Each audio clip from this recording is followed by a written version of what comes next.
Terima kasih pemirsa, Anda kembali menyaksikan Newsline, dan kali ini kami akan mengajak Anda untuk membahas apa yang menjadi trending topik pencarian oleh netizen pada hari ini. Ini juga banyak dibahas karena ini terkait dengan apa ya, bisa dikatakan sehari-hari ya, karena kesehatan sangat ini dekat dengan kita sehari-hari, yaitu kalau udah kelihatan tadi kartu Indonesia Sehat, tentunya ini terkait dengan BPJS Kesehatan. Dan langsung saja pemirsa, kita bahas dalam Newsline trending topik selengkapnya. Tunggu apa lagi?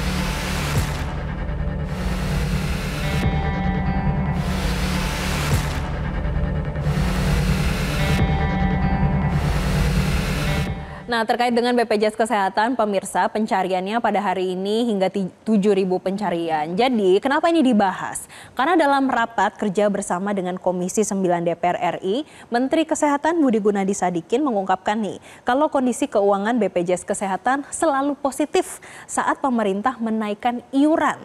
Tapi kalau iuran tidak naik, BPJS Kesehatan terus mengalami defisit. Jadi pemirsa, Menkes mengatakan ke depannya ia meminta supaya BPJS hanya mengcover masyarakat kelas bawah saja. Masyarakat yang dinilai atau kategori kaya menurutnya bisa menggunakan asuransi swasta.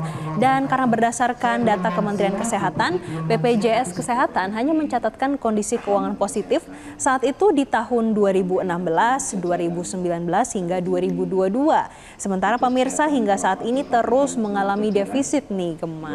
Iya, jadi contohnya ya Jessica dan pemirsa, pada tahun 2024 kemarin, pendapatan iuran BPJS hanya sekitar 165,3 triliun rupiah.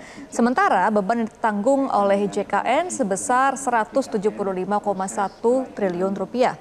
Dan untuk menjaga keberlanjutan layanan, Menkes menilai besaran iuran BPJS ini harus terus dikaji. Selain itu juga Menkes Budi Gunadi Sadikin menyarankan agar BPJS fokus melayani masyarakat kelas bawah. Sementara masyarakat kaya atau berpenghasilan di atas UMR dapat menggunakan asuransi swasta.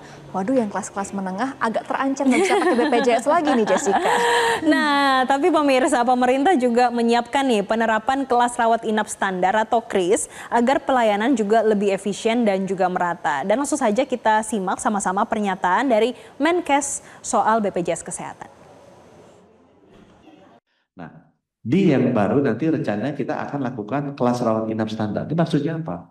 Supaya udah BPJS itu fokusnya ke yang bawah aja, walaupun ini debat terus sama BPJS. Tapi saya bilang BPJS nggak usah cover yang kaya-kaya deh. Kenapa?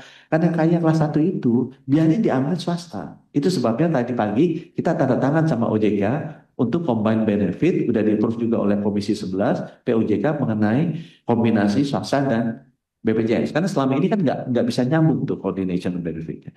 Biarin yang besar swasta aja kan dia.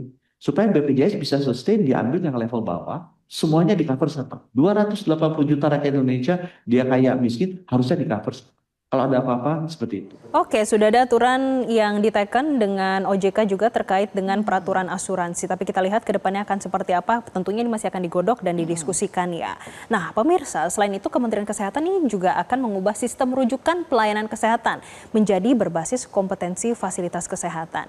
Yang mana langkah ini dilakukan untuk meningkatkan efisiensi layanan dan juga menekan pembiayaan BPJS Kesehatan. Oke. Iya, jadi ini karena menurut Menkes Budi Gunadi Sadikin, pemirsa, sistem rujukan berjenjang yang berlaku saat ini kerap menyebabkan pemborosan anggaran dan memperlambat penanganan pasien, khususnya untuk kasus darurat yang membutuhkan penanganan cepat. Dan sistem baru ini pemirsa nantinya yang diinginkan oleh Menkes ke depannya adalah berbasis kompetensi, yakni pasien akan langsung diarahkan ke rumah sakit dengan tenaga ahli dan juga fasilitas yang sesuai dengan hasil pemeriksaan awal.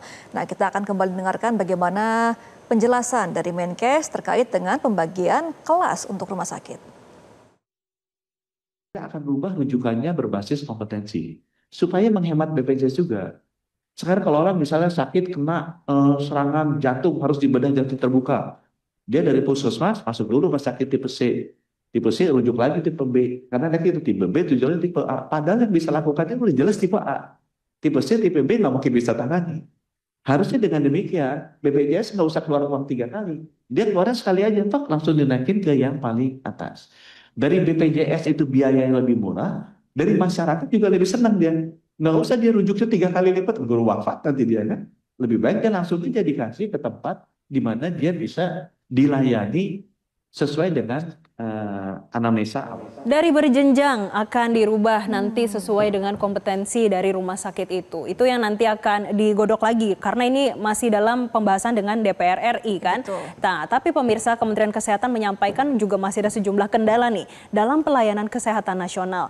Jadi tercatat ada 66 kabupaten kota belum memiliki rumah sakit umum daerah kelas C yang tersebar di 6 provinsi, yaitu di Sumatera, di Kalimantan, Nusa Tenggara, Sulawesi, Maluku, dan Papua. Oke, dengan tadi mau merubah dari berjenjang, kemudian mau berdasarkan kompetensi dari rumah sakit itu masing-masing, tapi ternyata masih ada PR lainnya. Iya, jadi potensinya kalau ada beberapa daerah yang tidak memiliki RSUD, maka bisa keluar kota dirujuknya menuju rumah sakit yang memiliki kompetensi sesuai dengan penyakitnya. Nah, berarti PR-nya ke depannya adalah pembangunan merata dulu nih rumah sakitnya, baru ada pembagian kompetensi untuk rujukan pasiennya selanjutnya.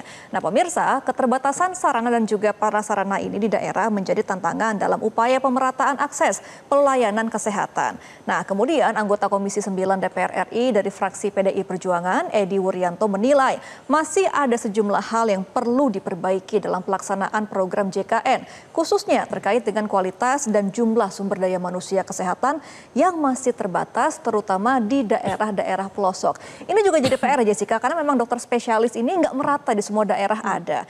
Dan beberapa daerah bahkan juga tidak punya dokter obgyn, dokter untuk melahirkan, dan juga bidan juga masih belum merata. Jadi selain vaskesnya, tapi juga sumber daya manusianya ini juga masih kurang banyak. Jadi ini masih menjadi PR besar bagi pemerintah ya untuk pemerataan terlebih dahulu terkait dengan fasilitas kesehatan baik dari sarana dan prasarananya, kemudian juga memperhatikan bagaimana sumber daya manusianya. Tapi pemirsa, ngomong-ngomong terkait dengan SDM, sebetulnya sudah ada program beasiswa nih bagi tenaga medis di rumah sakit daerah. Tapi ternyata belum dimanfaatkan secara optimal. Ini menurut anggota Komisi 9 DPR RI. Berikut ini kita simak pemirsa. Selama ini beasiswa untuk itu kan banyak kan, tapi tampaknya daerah belum banyak yang memanfaatkan itu, Pak. Jadi penting rumah sakit, terutama RSUD daerah ya, bagaimana berkomunikasi dengan bupati, wali kota agar SDM-SDM yang ada di daerah itu betul-betul mau diproyeksikan ke spesialis, dibiayai beasiswanya banyak Pak Aco itu, lalu kemudian juga kembali ke daerah. Kalau mengandalkan orang Jawa suruh ke luar Jawa itu nanti pasti balik lagi ke Jawa lagi. Ini saya kira beberapa catatan kami yang menjadi pemikiran. Oke, ternyata untuk SDM sudah ada upaya tapi belum dioptimalkan. Tapi tentunya masih ada PR tadi yang disampaikan baik dari Menkes yang sudah menyadari bagaimana pemerintah ini harus melihat sarana prasarana fasilitas kesehatan dan juga sumber daya manusianya nih, Gemma. Tapi kita juga harus siap-siap, Jessica, karena memang ada potensi kenaikan iuran BPJS Kesehatan di tahun 2026. Kita akan bersiap berapa kira-kira kenaikannya untuk kelas 1, 2 dan juga 3 ya. Tentunya, tapi kita akan tunggu lah ya, kira-kira nanti akan seperti apa finalnya. Dan pemirsa, tentunya Newsline masih akan kembali dengan informasi menarik lainnya. Maka dari itu, tetaplah bersama kami di dalam Newsline. Jelajahi cara baru mendapatkan informasi. Download Metro TV Extend sekarang.